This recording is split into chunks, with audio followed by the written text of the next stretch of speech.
tell you, there's nothing better than to be fully engulfed in feeding fish, you know? Oh, man, did you see that? Yeah. So I'm trying to get it in there. Yeah.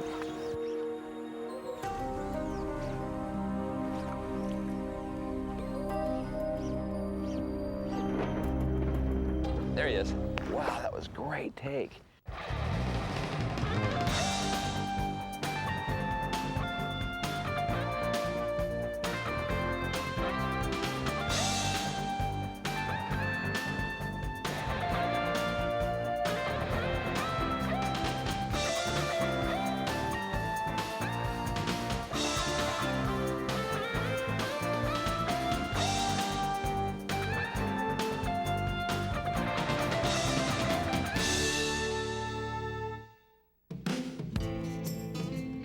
Over the years, I've been told dozens of times how easy it is to catch redfish.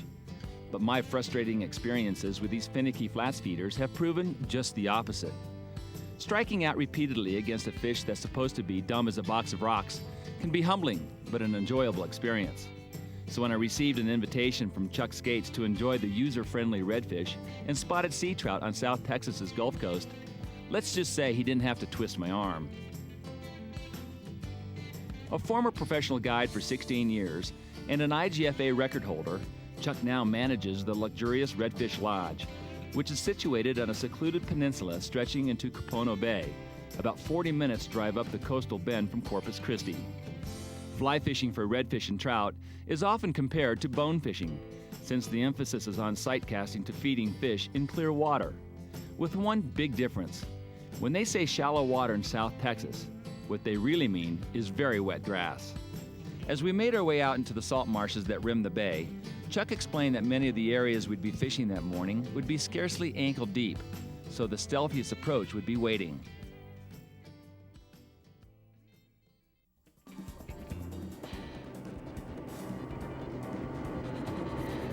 Something cool about this early morning. When you're going fishing. Early morning run out, I just love this thing. This is what it's all about right here. Getting to that spot and finding those first tails. Sometimes I wish I could just jump inside my guide's dad. It's like, come on, clue me in. Is it gonna be good? Is it gonna be bad? How excited should I be? It's gonna be a good day. This is a nice little bay. So you usually wade it, huh? Yes, this little flat is so, I mean, the water's only going to be about 8 to 12 inches deep.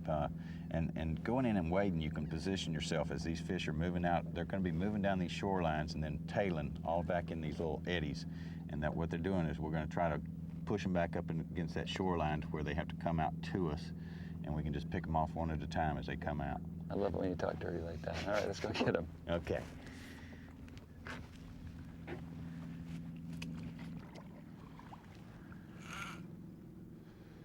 Is this your favorite kind of fishing? This is it. This is what makes me the fisherman right you now, are. If you try to get my hand to hold steady, it'd be shaking. It's like buck fever. Yeah. You know, I love this. This is what I live for right here. How big are these fish in here on the average? We caught 2 the other day in here that was about 23 inches, but we saw some 30. Oh, really? 30 plusers. So they get they're in the very back. 8 to 12 pounds. Yeah, they're in the very back here, laying in the white sand holes. Taylor. Yeah, angling right? Uh-huh. Still barely sticking it up to your right, to your right, to your right. Keep going right. Over here? Yeah, keep going right, right in there. Oh, I got him. Good shot, good. Oh. I'm right next to him right now. Got him, strip. There he is. Yes. Oh, my hand slipped. I wish He's I going could to your right. I wish I could say he missed it, but it like slipped out of my hand and doesn't work. You don't catch fish when that happens.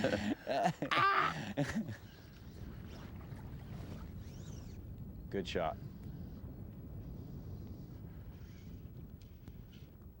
A little faster strip.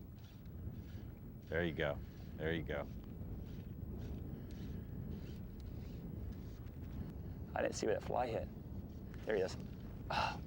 He's coming after it. Oh. Throw it right back in there. Throw it right back in there. Good, good. Strip it. Yep. There he is, finally. All right. Twice I had it slip out of my stripping hand. I'm starting to think, have I done this before? Let's put some Armor All on those fingers. No, I've got Armor All on those fingers. I gotta get the Armor All off. Good shot. Good shot. You think I have him snagged, or you think he No, no, he ate that. He humped up on that one. I think there's another fish swimming with it. There is. They do that when you hook one, the other will stay with it? You'll get two of them that'll follow them for a little while, and then they'll break off. Then they'll go out there, and then they'll settle down. Did I snag it? I think he's just I think that my leader's underneath it. Yeah, he ate it. There you go. Thank you, fish, for making me look okay. Oh, I love it when they come to the boat or come to my hand. That's a good one. That's about 23 incher. Is this about your average size, That's the average size on a flat. Wow. That's about the normal size. Now, they have sharp teeth or anything like that? They've got very sharp teeth on the top. The bottom lip is more like sandpaper. You know what? This fish looks like Mark Sosin. Chubby face and little eyes. Little eyes and a big face. Believe me, I like Mark. It just he looks like a redfish. What can I say? Oh. You'll be all right. There you go. Cool. God, that tail gets up in there. How pretty is that, you know? There's nothing prettier.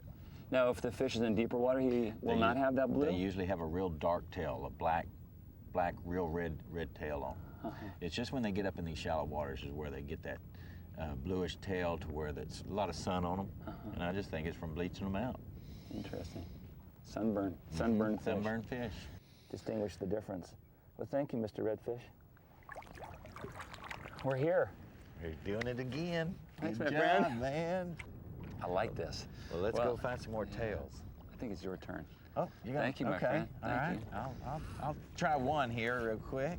And believe me, you don't have to take as long as it took me. Go get them. Sweet. There we go. Don't you love it when they're friendly? I love when the friendly reds come into the flats. Come to me, darling. Yeah, this is great.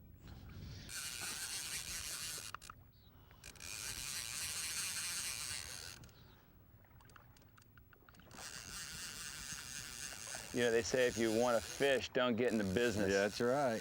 That's right. How often do you have a chance of fishing? Maybe once a month. Because your job is really pretty much running the lodge. Right. So you only get to fish once a month? Once a month, I'll drive in, see some tails or backs right there on my road. In the evening? Yeah, and I'll. Do you miss it? I do. I really do.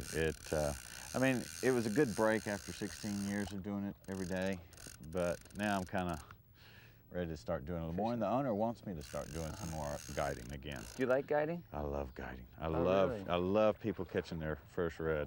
Because on the fly. as they say, you know, be careful what you wish for, you may get it. Well, mine's not as big as yours. Well, that's okay. It's just a little Sosin.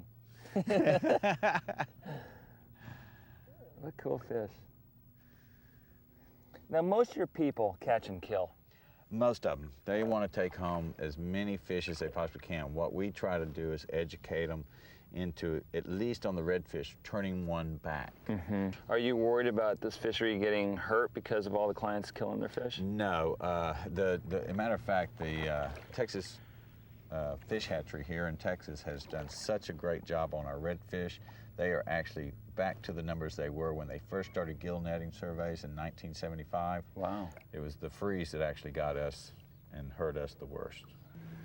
Well, it's nice to have your fishing memory refreshed, huh? It sure does. It's been too long. Oh, it's nice when it comes tight. Yeah. You like to eat them? They are great table fare. We try to get the clients, we do a barbecued redfish on the half shell, leave the skin on one side. And, you know, that's what I always try to do is get the clients to at least release one of their redfish back into the bay. Cool. You know, I always convince people that, you know, you ought to take at least one or two home because they are great food and Let the great most dinner. go. All right. Glad to see a guide that can fish. Now I'm going to give you a turn. Yes, baby! The first state to ban commercial netting along its coast, Texas has also led the way with its extensive game fish restocking programs. Since 1983, more than 200 million fingerlings have been released into Texas coastal waters. Some 20% of all reds and trout now caught there were raised in the state's 3 hatcheries, explained conservation scientist David Abrego. By controlling water temperature and lighting above 3,000-gallon spawning tanks, captive broodfish are teased into spawning up to 2 million eggs per night. This Corpus Christi hatchery produces about 150 million fry annually, from which about 15 million will survive to be released into the wild. Although it was Chuck's promise to introduce me to the friendly redfish that brought me to South Texas, I couldn't resist also trying my hand at his real specialty, big spotted sea trout. So what are these? These are the croakers. This is what we use to catch these trout. If you can hear them. Hear them croaking? Yeah. That's what drives the trouts crazy. They like that. Well, it makes them aggravated, actually. It's not really that they like it. What the croaker is doing, it's down there eating the trout eggs. And so we're going to hook him in the tail like this so that he'll be able to swim right down to the bottom where they normally hang. See, if you're watching, he'll want to swim directly down. Oh, yeah. See, he'll want to go right down there and lay down, and every once in a while we're going to twitch him. Yeah, just throw it out as far as you can. And just let him swim down. That's pretty far. Just leave some slack in there. Okay. And when he gets all the way down to that bottom, then all we're going to do is we're going to just twitch him every once in a while to make him grunt. You don't want to reel a whole lot because would be pulling him backwards, so you're going to be drowning him. So you want to just let him do his thing down there, just kind of twitching him every once in a while. Let me grab another rod and put out there just so we got some extra grunting going meat on in out the water. there. You ever hooked a barge? Oh, yeah. They usually probably take it to the knot, huh? So you can feel him tapping. He'll tap. Should I jerk the fish a little bit? The croaker? No. Give him a little jerk, just a little twitch. Just make him twitch. Okay.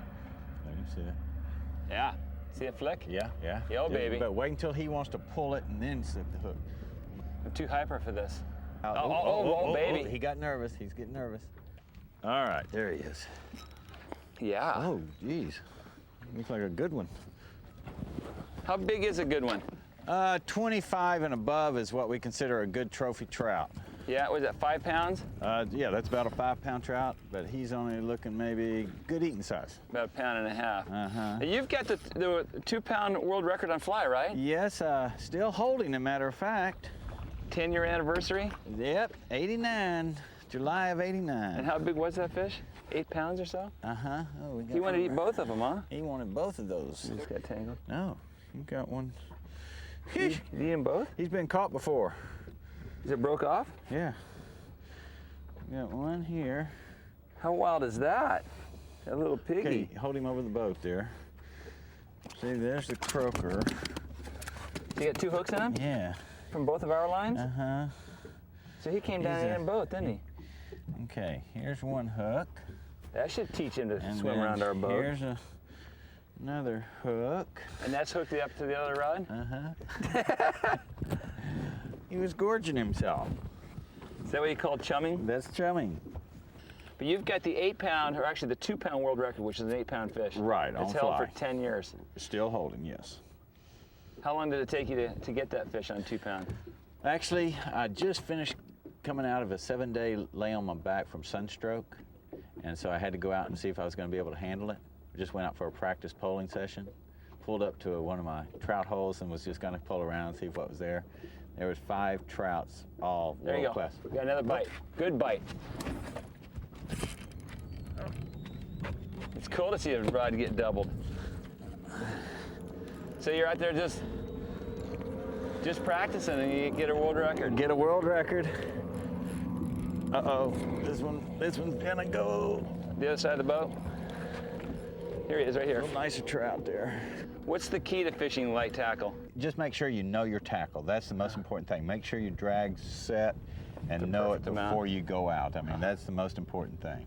You being an IGFA record holder, I mean, don't you make sure? Yeah, not on 2-pound. Man, I'd be in a padded room if I fished a 2-pound. Well, that morning I broke off 4 before I got that one in because I was excited and I was feeling okay after the sunstroke. Yeah. So I was kind of pumped up. With the bites on. Bites on. So Good going. We need to get some more croakers out there. Spotted sea trout aren't only one of the Lone Star State's favorite game fish. They're also considered top table fare, and Chuck suggested we toss a couple of these beauties on ice for dinner that night. You got it, you got it. You can see the line swimming. He was swimming. You are a trout slammer. Yeah, we'll have that one for dinner. Like all the food at the lodge, the trout were delicious, and just what I needed to keep up my strength for the next fishing trip. In the middle of the night, or early the next morning, under the lodge's unique floodlighted beachfront.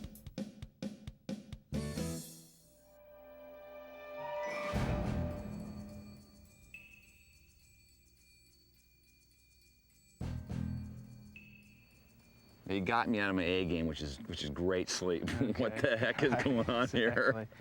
I tell you what, this is kind of a trick that we do every now and then to kick these lights off for a little bit and then kick them back on. Like you can see the bait fish is actually running towards us. That they're not even scared of us at all, because they know that we're not going to get them unless we're really lucky. And the trout, they're Now these pops, these are trout coming in now? Yeah, you hear them. What it sounds like is something concave, kind of a sucking, like a bass kind of does the same thing if you present a lure to him or something like that. But they'll actually hit on these insects out here and the bait fish. They'll get them hitting on the mud minnows and mullet, and also on the shrimp. So that'll be good? Yeah, the white like that. Yeah, anything white, anything that does a little bit of a spit, makes the popping sound, that's the trick. That's what you want. You kind of popping something I really like. It's like. Yeah, exactly. Right. Sure. I tell you, there's nothing better than to be fully engulfed in feeding fish, you know? Premonitions. There he is. Yeah. That fish from back here hit that.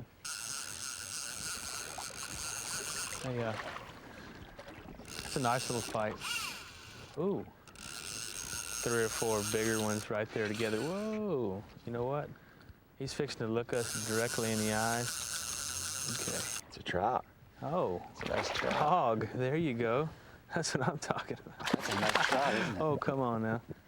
Big old male. Croaking. Big old. He's still mad at us. I don't think he likes that very much. That's all right. I think we like it a Your face lot. pulled on it. Right. 2:30 in the morning. You have pliers on you, do you, by chance? Yeah, I do. Actually, what want me to do? You gonna try to keep tension? Give me a little bit more slack. Let me see what this big boy, I think, wanted to eat something. I don't think he cared what it was. Try not to mess your fly up. You right? Okay.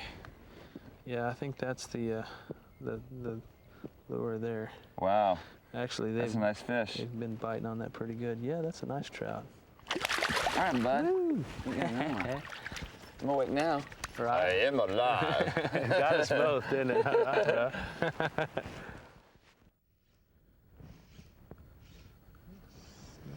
One more fish, and I'm going back to Nightville. There you go. I mean, I like fishing and all, Exactly. but when you're a family man with 3 kids, you really like sleep. Exactly. You never get it. Sure. Yeah, we'll make it a good one. Oh, man, there he is. finally. All right. Oh, good. Cool. I like this. Yeah. Little one. Look at that first fish that was coming. He's running right at you, isn't he? Turn around and go the other way. Come on, guy. It's like What in the world? trying to keep pressure on him. Trying to... Most of the fish have been about this size, but the first one was really a nice big fish. Yeah, you'll get into the schools. They basically stay. They're all about the same size. Yeah, they stay sized up like that pretty much.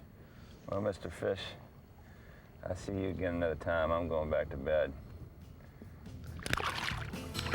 Thanks, Rick. All right. Appreciate it. Yeah, man. Thanks for the wake-up call. Sure. I'll see you in the morning. Exactly. We're a little later in the morning All right. anyway. Oh, well, you might see me sometime today.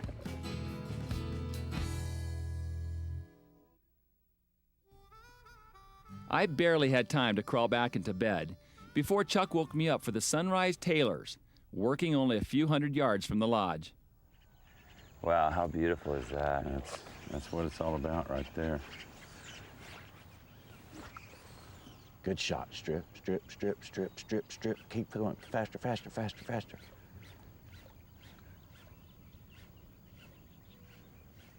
Pick it up.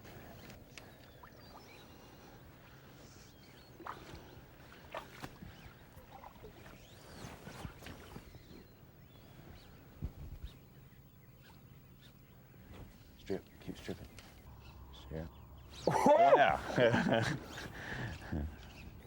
Chuck, I don't know of a better situation than tailing fish, you know, when you're stalking along on an early morning like this. This is the most fun. This is the part that attracts the fly fishermen to Texas to do this on the fly, is the tailing fish, like the bonefish. You know, that's where we got the ideas from, the bonefish tailing.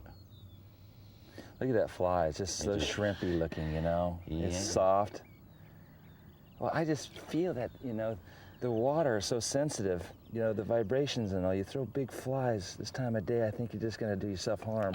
Thank you, Mr. Redfish. That was really great. Look at that tail sticking out. Oh, that's awesome. Good job, good job. Your turn. Go get one, man. You want to go get that other one? Yeah. This is in-your-face fishing. Who needs to go out in a boat when you can wait from your back door? That's why I haven't been on a boat in a while. It's been said, success breeds success. So hopefully my future red fishing trips will be more like this one. Although these reds were fairly cooperative, I must confess, I still consider them challenging. I also gained some new insights into conservation efforts. Replenishing diminished stocks with hatchery-raised fish obviously helps, but it is only one tool. It's also a little like treating the symptom rather than finding a cure.